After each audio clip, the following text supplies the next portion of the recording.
question was what? What does one do to substitute, for the liturgy and all that we're accustomed to? To bring it up to date. What did they do, like back in history when we had anti-popes and then the church, got back on the track? What did they do then? Well, in the history, when you had certain periods of anti-popes, you almost always had another true pope reigning, or you had a set of cardinals who could elect the true pope. Uh-huh. So it wasn't as dire a situation as we're in now. Uh-huh. This is unique because the anti-pope was basically, quote, elected and received the recognition from all of the, quote, cardinals and took over all of the buildings, and so basically the whole structure of Rome was taken over by the anti-pope, and you don't have a situation where, unless, God intervenes and all of the cardinals of the Vatican II Church are wiped out, you're going to have anti-popes in there. Mm-hmm. And so this crisis is unprecedented from that standpoint, and that's really why one must say that we're in the last days, because it's a unique situation we're in. I know it's pretty sad, very sad. But the church still exists, and this is predicted to happen. That's why Our Lady of La Salette says Rome will lose the faith and become the seat of the Antichrist. And so, but it's something where it's not like, we're near the second coming of Christ. That's shown not just from what's happening in Rome, but from the standpoint of gay marriage, everything. It's just, homosexuality being accepted everywhere, basically, so that you almost cannot criticize it. Evolution, which is a complete myth, is taught as fact everywhere. You can't even basically almost get a job teaching. Yeah, and so all of these are signs that time is short, and we're in the final spiritual tribulation here, the great apostasy. And that's why all of this spiritual deception is happening. So it's something where that's why it's so critical to act upon this information and see, like, the first rule of salvation is to hold the true Catholic faith whole and undefiled. So, it doesn't matter if you tend towards some traditional things or even do some devotional things. If you don't have the fullness of the traditional Catholic faith, it won't help you save your soul in the end. So that's why it's critical for you to stop going to the new Mass. Where do you live? You're in California? I live in the High Desert in California. I live in San Bernardino County. And well, are you committed to never attending the new Mass again? Well, I don't think of it that way. I just want to learn all I can. So you're not yet committed to not attending? Because that's it. I need to talk to somebody. Talk to who? Like a priest or someone. A Novus Ordo priest? No, one of the real priests. Who's that? That's a good question. What I'm saying to you is, see, you're too much of a follower of man. Mm-hmm. Yeah, and you're not enough a follower of God and the teaching of the Church. It doesn't matter what any priest says. If he tells you can go to the new Mass, he's telling you a lie. Okay? We can prove from the teaching of the Church that it's not a valid Mass, in addition to the fact that it's a Protestant service which was invented by Protestants. It was invented to try to destroy and modernize the Mass. The fruits of it are horrible. The practices that go on there are sacrilegious and not traditional. Communion in the hand, altar girls, Eucharistic ministers.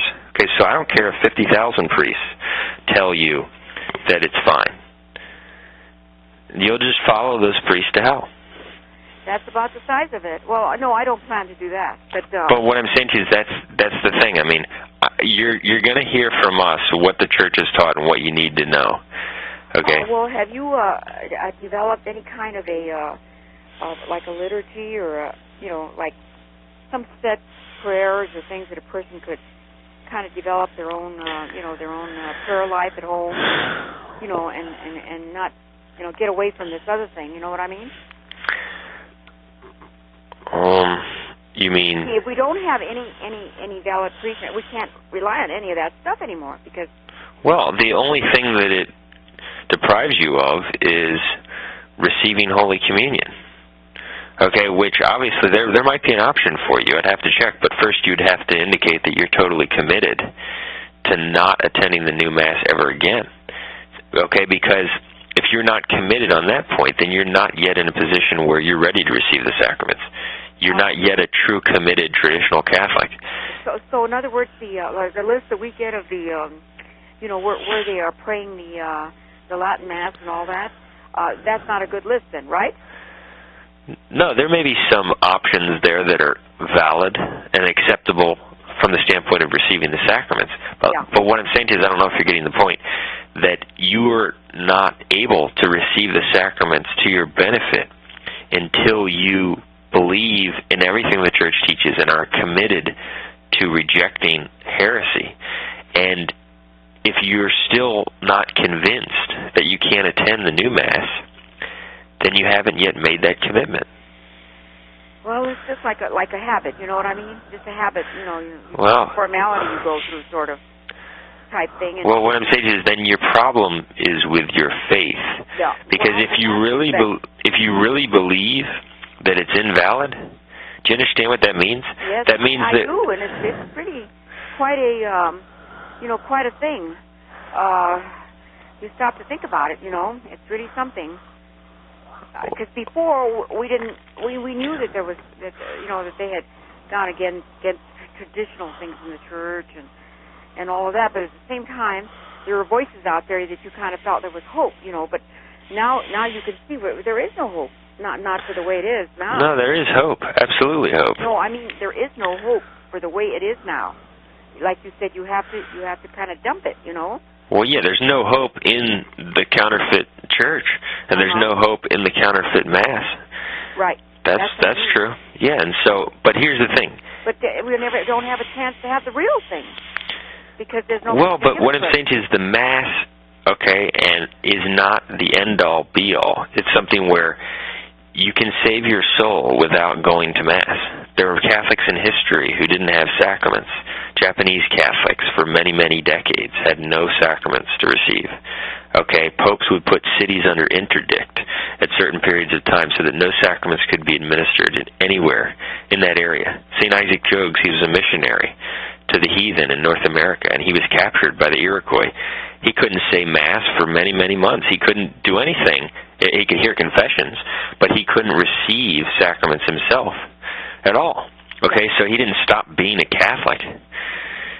And That's so right. A lot of people today have the idea that Catholicism is simply where you show up at church on Sunday.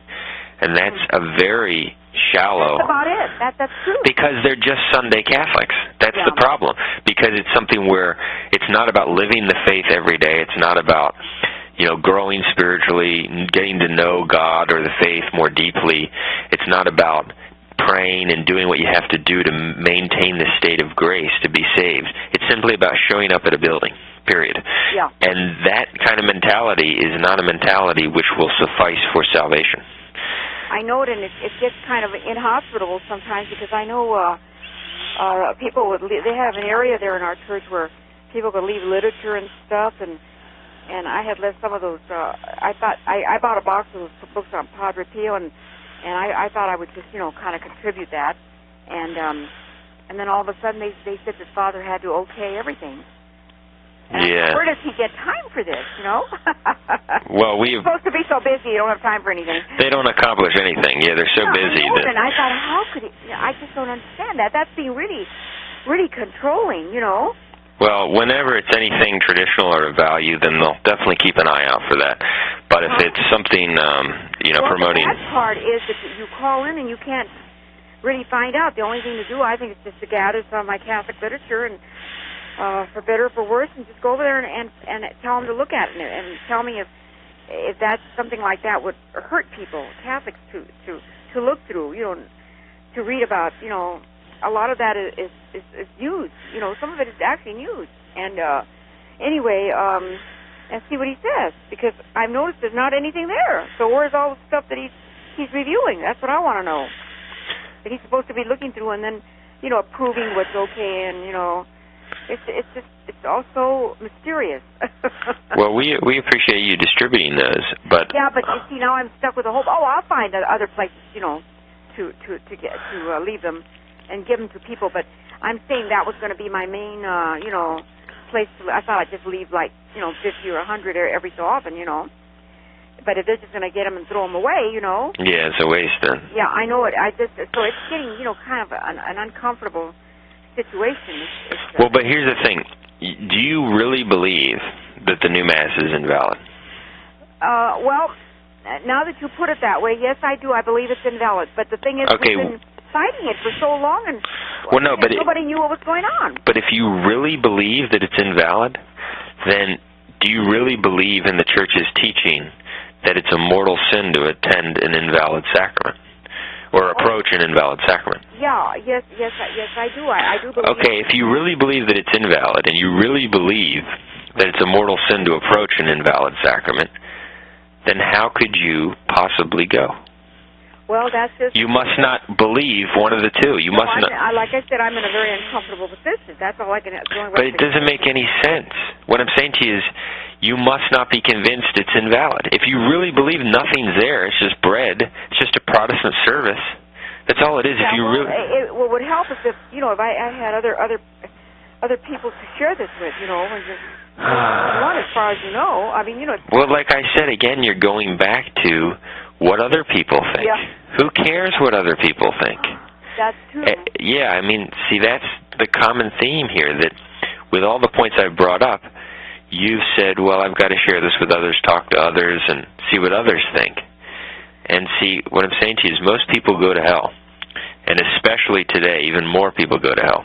That's why Jacinta said, Lucia one time asked Jacinta what she was thinking about, and she said about the war that would come. She was talking about World War II. And she said so many people would die, and almost all of them would go to hell. Okay, that was pre-Vatican. Would go to hell because... Because they didn't care. They're of bad will. They don't really care about the faith. They're not really interested. Most people are liars at heart. Oh, isn't that the truth? I become very conscious of that. Yeah, and so what I'm saying to you is you have to act upon the truth. And there are many, many people today who are responding to the truth and are of goodwill, even if in comparison to the whole of humanity, it's a tiny number. But what I'm saying to you is, if you really believe that the new Mass is invalid, and you really believe that it's a mortal sin to approach an invalid sacrament, you would have to admit you're committing mortal sin when you go. Yeah, well, as I said, I feel very uncomfortable. But do you believe you're committing mortal sin? Well, I think... I don't know. I just don't feel that it's a mortal sin to go. But you just said you do believe in the Church's teaching that it's I do, but when you talk about the Church's teaching, you know, that's synonymous with talking about the Church as we know it today, you know. It's almost synonymous. People don't know the difference, you know. And it's like a mental thing, you know. And that's why I say if I could find something else to substitute for it, you know, like maybe a real church and a real... Well, see, that's what a lot of people say. They say, if I had another place to go, then I would stop going. Otherwise, there's no replacement. Well, see, no, because then it's all about what building you're showing up at. Yeah, that's right. That's true. And that's a heretical, non-Catholic mentality. You have to be committed to the faith. You take the position where you have to, you know... You have to be committed. Contrary. Right. What everybody else is doing. Well, no. The position is that you can't go to a false Mass under any circumstances, even if you had nowhere else to go. So it can't be like, well, I'd go to the true one if I had the true one, but if not, I'm going to go to this one. No, That's the whole point. We don't have one. Right, and so in that case, you'd have to stay home. And so in the Scriptures, when Christ talks about His church and everything, you wonder, well, what is He talking about then? You know, if this is not the right one anymore, you know. This is wrong now. No, the church, he's talking about the one church he set up. But that one church which he established, which will exist till the end of time and still exists, is not present, okay, in the diocesan structure. It resides in that remnant of traditional Catholics who maintain the one holy Catholic faith of all time. It doesn't reside with those who go along with this Vatican II church. And that's what you have to realize. But what I'm saying to you is you've contradicted yourself. We're going to have to emphasize from Scripture, where this holds up. No, but you don't have to prove it just from Scripture. Well, you have to have something. You have to prove it from the teaching of the church. That's what I mean. Right. That's the Scripture. Scripture, no. Scripture is one source. Scripture, if you're going to knock the church out prior to, everything before the Vatican II, No, Scripture is one source of revelation, okay? Do you understand that we receive what we believe from the teaching of the church, okay, which in turn tells us what is revealed in Scripture and tradition? Okay, so it's not just Scripture. That's Protestantism. No, it's not just Scripture, but also we are not supposed to, is not supposed to contradict Scripture, so to speak. Of course, but the church's teaching does not contradict Scripture. The church's where in Scripture and tradition can we show that this path that we're taking is the correct one?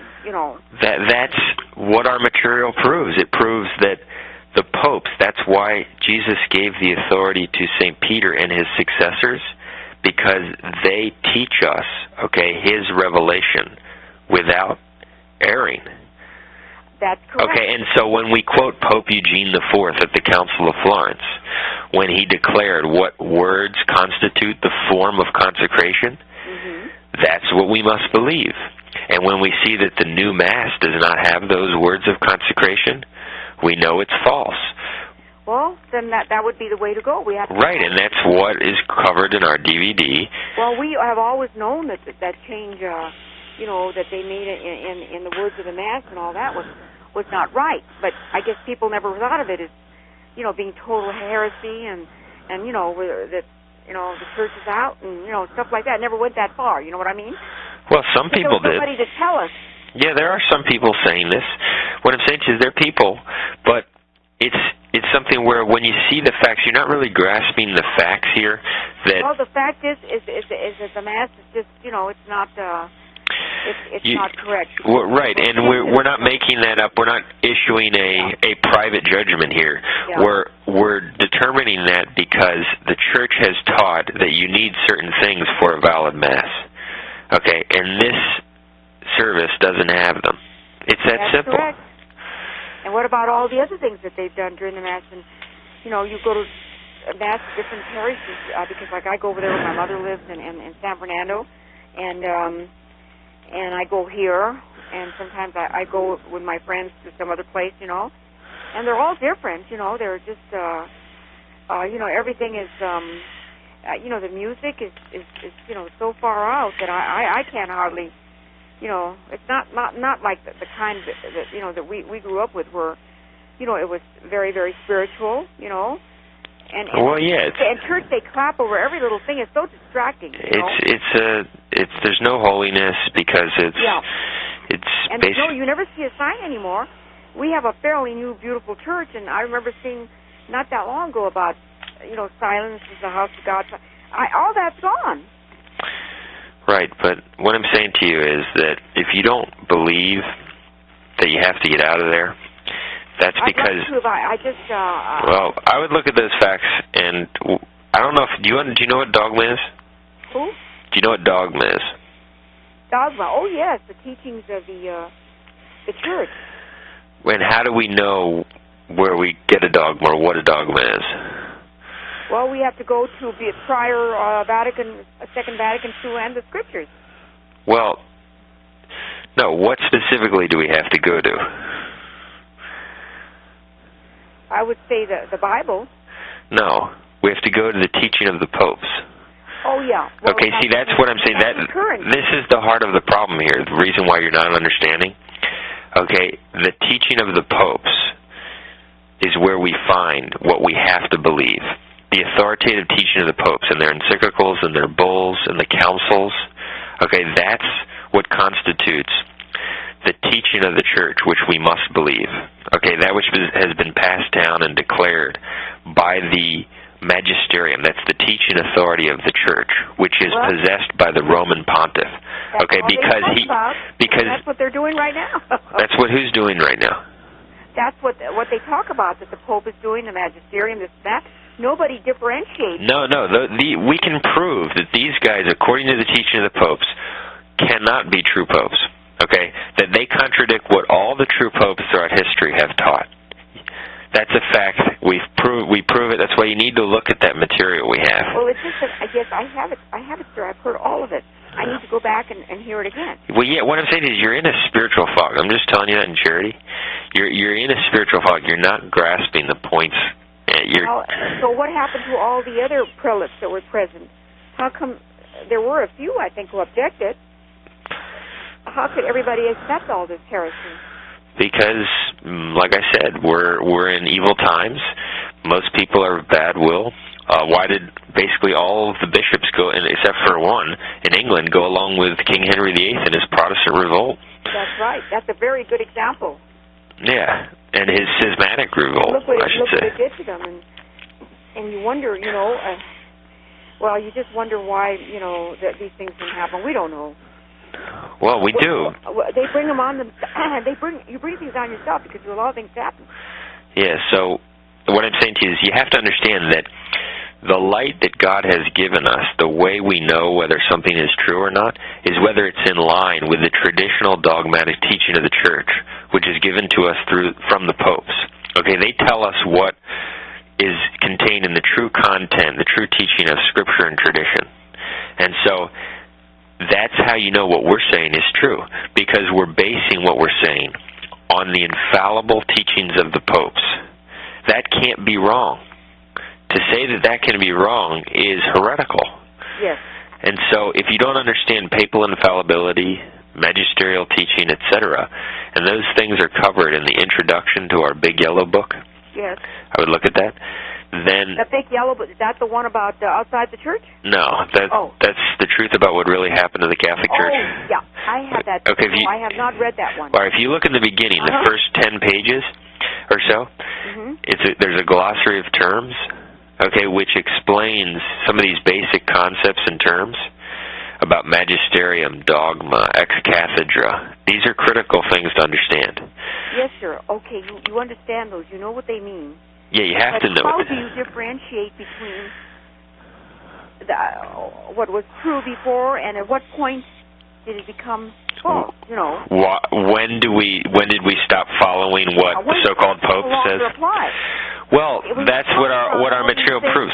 That's all current stuff, and nobody doesn't realize it doesn't apply. After a certain time. Yes, we point out it's only after Vatican II. That's what I mean. That's what you need to because that's what our whole material gets into. It proves that these men who have claimed to be popes reject, what all of the true popes and councils have taught. Okay, well that's going to be a must reading then. And so that's why they prove themselves not to hold any real authority in the church. They prove themselves to be not believers in the Catholic faith. And if you're not a believer, you can't be a leader in the Catholic Church. And so, but that's all covered in the material. I would check that out.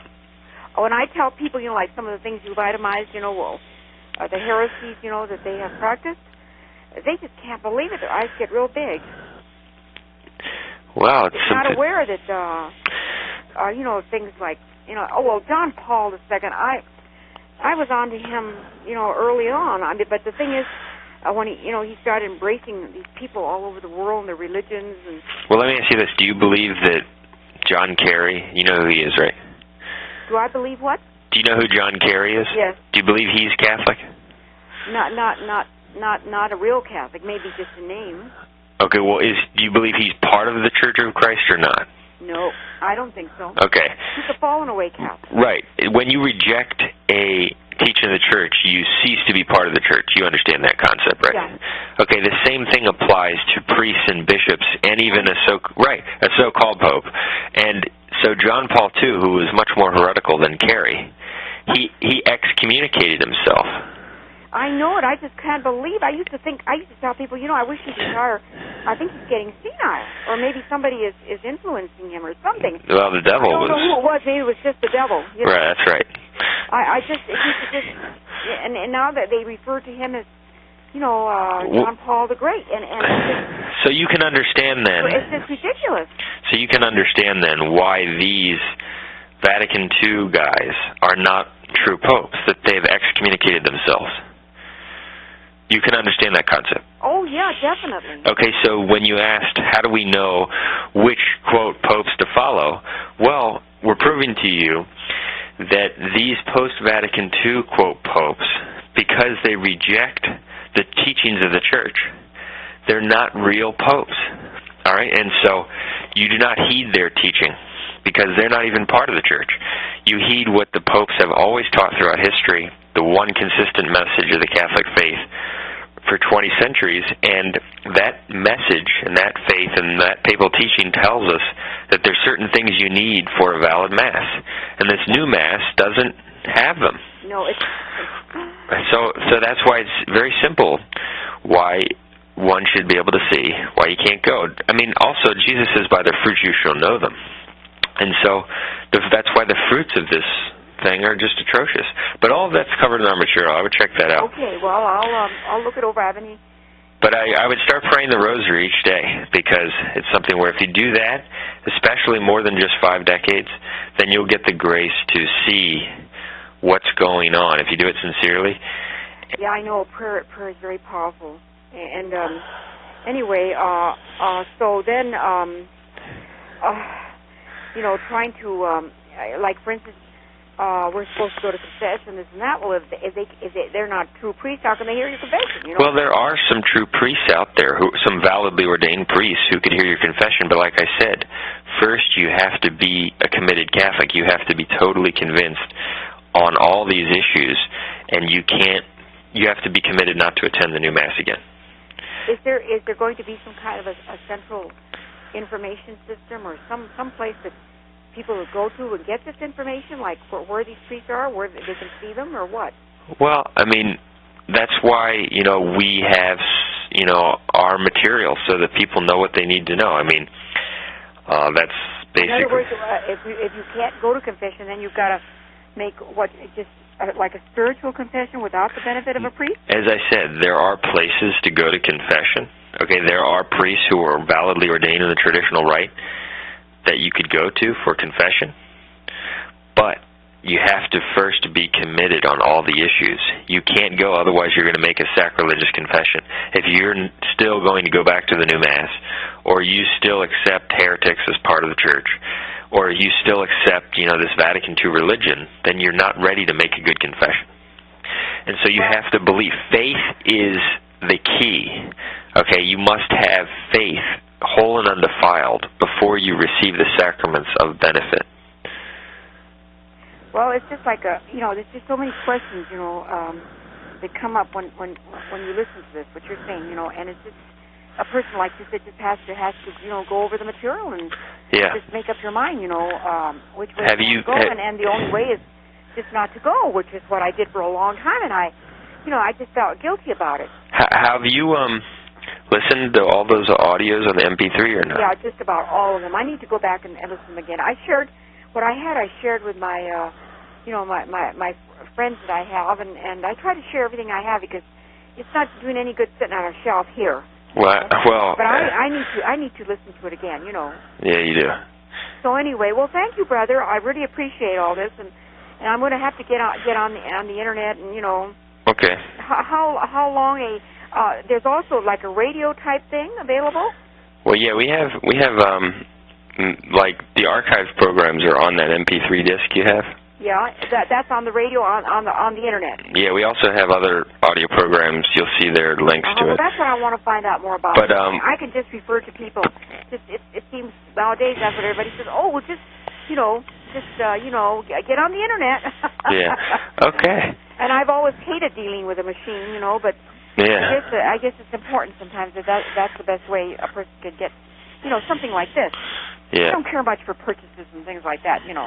Yeah, well, all right. Well, I would check the information I have. Listen, thank you very much, and I hope I get those. And how long should I wait for them before I follow up in case I don't? I will. You know, if you don't get them within 3 weeks, let us know. Okay. Well, thank you very much.